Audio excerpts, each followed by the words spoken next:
गोरी कौवी और कालू कौवा कबूतर के गाजरों के खेत में बैठे हुए गाजरें खा रहे थे। वो एक गाजर खाते और दो उखाड़कर फेंक देते। कालू जी, मेरा तो पेट भर गया है, अब चले, गंदी आंखों वाला कबूतर भी आने ही वाला होगा। आज तो कबूतर अपनी गाजरों का खेत उजड़ा हुआ देखकर रोने ही लग जाएगा। फिर पेट भरने के बाद कौवा और कौवी वहाँ से चले जाते हैं। थोड़ी देर बाद खेत का मालिक कबूतर भी वहाँ आ जाता है। कम वक्त किसी चोर ने मेरी सारी ही फसल बर्बाद कर दी। गाजरें खाने के लिए होती हैं, उस चोर ने तो खाने के साथ साथ मेरी गाजरें खराब भी की हैं। रोता हुआ कबूतर चिड़िया के पास जाता है।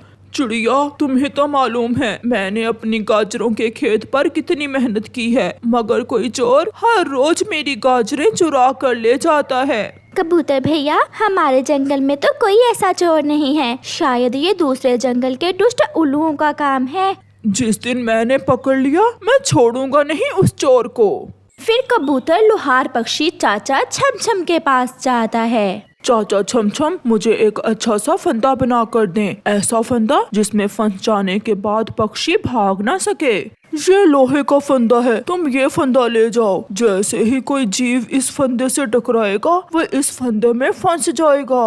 मैं चली मैं माँ के पास चली, मैं चली। ऐसे गीत गाती हुई गोरी कौवी अपनी माँ के पास जाती है। माँ, कैसी हो? कोई खाया पिया भी है या भूखी ही बैठी हो? क्या बताऊं बेटी, हमारे जंगल में तो सूखा चल रहा है, मैं तो कल से ही भूखी हूँ। माँ, आपने मुझे पहले क्यों नहीं बताया? आप मेरे साथ चलें। कालू ने गाजरों का खेत उगाया हुआ है, आप हमारे खेत से गाजरें खा लेना। कालू ने गाजरों का खेत उगाया है? मेरा दामाद जी इतना मेहनती कैसे हो गया? माँ, अब कालू बहुत मेहनती हो गया है, आप मेरे साथ चलें। मीठी मीठी गाजरें खाकर आप खुश हो जाएंगी। चिड़िया, आज जो भी होगा वो जरूर फंसेगा। मैंने अपने गाजरों के खेत में लोहे का फंदा लगा दिया है। कबूतर भैया, ऐसा ना हो कि चोर वो फंदा देख ले और तुम्हारा फंदा ही चुरा ले भागे। वो लालची चोर आज तो जरूर फंसेगा, वो फंदा नहीं देख सकेगा। कालू जी, चलें, आज माँ भी मेरे साथ आई है। कालू बेटा, मुझे गौरी ने बताया है कि आपका गाजरों का खेत है। वही खेत कालू जी, जिससे हम रोज गाजरे खाते हैं, हमारा ही है ना? कालू भी समझ जाता है। हाँ, चलो सब मिलकर जाते हैं। फिर वो तीनों कौवे कबूतर चाचा के खेत में जाते हैं। माँ, ये गाजर खाओ, ये बहुत मीठी है। रुको बेटी, पहले ये वाली तो पूरी खा लूं। नहीं माँ, आधी खाकर आधी फेंक दिया करो, ऐसे पेट जल्दी नहीं भरता। कालू कौवा भी मजे ले लेकर गाजरे खा रहा था। माँ, यहाँ आओ, यहाँ देखो, यहाँ तो केले और अंगूर भी हैं। लगता है ये फल कोई हमारे खेत में भूल गया है। बेटी, मुझे दो, केले का छिलका उतार कर, कई दिन हो गए मैंने केला नहीं खाया।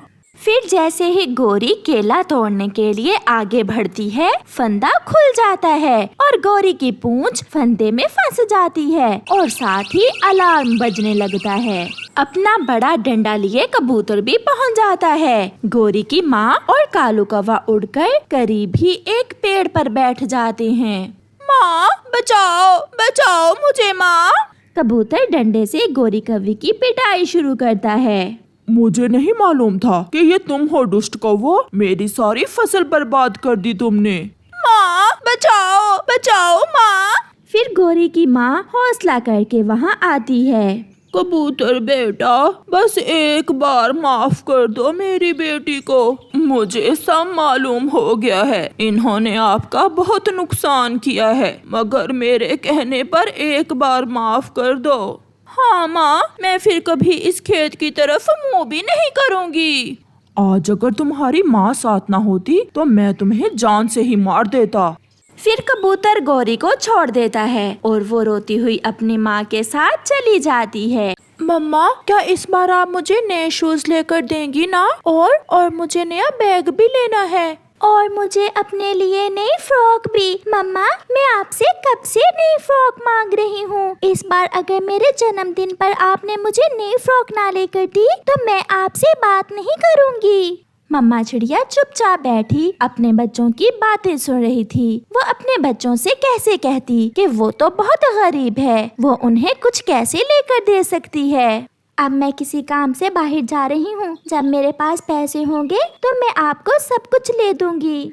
फिर मम्मा चिड़िया घर से निकलती है। अपने बच्चों की ख्वाहिशें सुनकर मम्मा चिड़िया बहुत दुखी थी। वो रोती हुई जा रही थी और फिर दूर घने जंगल में जाकर वो एक पेड़ के नीचे बैठ जाती है और फूट फूट कर रोने लगती है।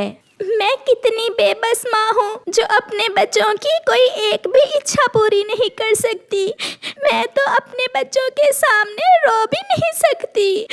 बहुत मजबूर हूँ मैं। मम्मा चिड़िया बैठी ऐसे रो रही थी कि उसे एक आवाज सुनाई देती है। चिड़िया चुप कर जाओ चिड़िया, मैं हूँ ना, मैं तुम्हारी मदद करूँगा। पेड़ को बोलता देखकर चिड़िया पहले तो डरती है और फिर पेड़ से कहती है, पेड़ जी, आप भला कैसे मेरी मदद कर सकते हैं? अगर मैं तुम्हें एक सोने का अंडा दूं तो उससे आप क्या करोगी? मैं अपने बच्चों के लिए कुछ चीजें खरीद सकूंगी। और अगर मैं तुम्हें एक और सोने का अंडा दूं तो फिर तुम उससे क्या करोगी? फिर मैं उस सोने के अंडे को बेचकर गरीब पक्षियों की मदद करूंगी। बहुत अच्छे। तो फिर ऊपर देखो। चिड़िया जैसे ही ऊपर देखती है, उस पेड़ पर ढेर सारे सोने के अंडे लगे हुए थे। ये देख चिड़िया बहुत खुश हो जाती है। चिड़िया, आप 2 सोने के अंडे तोड़ लें। एक से अपने बच्चों की चीजें ले लेना और दूसरे से दूसरों की मदद कर देना। आपका बहुत बहुत धन्यवाद पेड़ जी, आपने तो मेरी सारी परेशानी ही दूर कर दी। फिर चिड़िया 2 सोने के अंडे तोड़ लेती है। वो सीधी जंगल में चाचा छमछम सुनार की दुकान पर जाती है और उन्हें बेच देती है। कुकू के लिए नए शूज और गुड़िया के लिए नई फ्रॉक लेने के बाद भी चिड़िया के पास ढेर सारे पैसे बच जाते हैं। फिर चिड़िया अपने घर चली जाती है। मम्मा, ये सब कैसे हुआ? मुझे तो कोई सपना लग रहा है। कुकू बेटा, ये ऊपर वाले ने मेरी मदद की है। और गुड़िया, आपको अपनी फ्रॉक कैसी लगी? मम्मा, ऐसी ही फ्रॉक तो मैं आपसे मांग रही थी। ये बहुत अच्छी है, अब मैं इसे अपने जन्मदिन पर पहनूंगी। फिर उस दिन से चिड़िया गरीब पक्षियों की मदद करना शुरू करती है। चिड़िया, मेरा बेटा बहुत बीमार है, मुझे अपने बेटे की दवा के लिए कुछ पैसे दे दो। ये ले बुलबुल बहन, ये पैसे मेरे नहीं बल्कि आप सबके ही हैं। उस कशमाती पेड़ ने मुझे जो दिया वो मेरे लिए कभी खत्म नहीं होगा। बात गोरी कवि तक भी पहुंच जाती है। कालू, ओए नखट्टू, सुना है वो चिड़िया गरीबों की मदद कर रही है। उसे चमत्कारी पेड़ ने 2 सोने के अंडे दिए हैं, इसलिए अब वो चिड़िया बहुत अमीर हो गई है।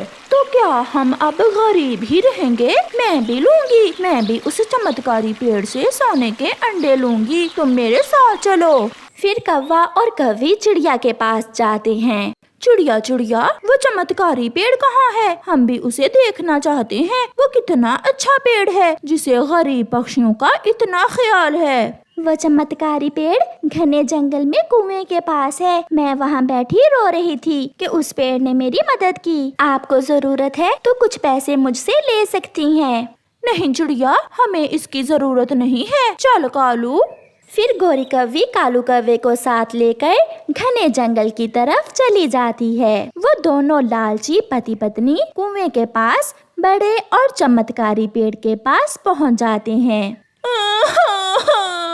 मैं बहुत गरीब हूँ, मेरे पास सोने का हार भी नहीं है और ना ही झुमके। मेरा पति भी बहुत गरीब है। अगर किसी ने मेरी मदद ना की तो मैं आत्महत्या कर लूँगा, मैं मर जाऊंगा। ये सब सुनकर वो चमत्कारी पेड़ बोलता है, कौवा चुप कर जाओ। अगर मैं आपको एक सोने का अंडा दूं तो आप उससे क्या करोगे? मैं अपने लिए एक सोने का हार लूंगी और बाकी के पैसों से अपने लिए झुमके। और अगर मैं तुम्हें 2 सोने के अंडे दूं तो फिर तुम उससे क्या करोगी? फिर तो मजा ही आ जाएगा पेड़ जी। मैं अपने लिए जंगल में सबसे बड़ा और सुंदर घर बनाऊंगी।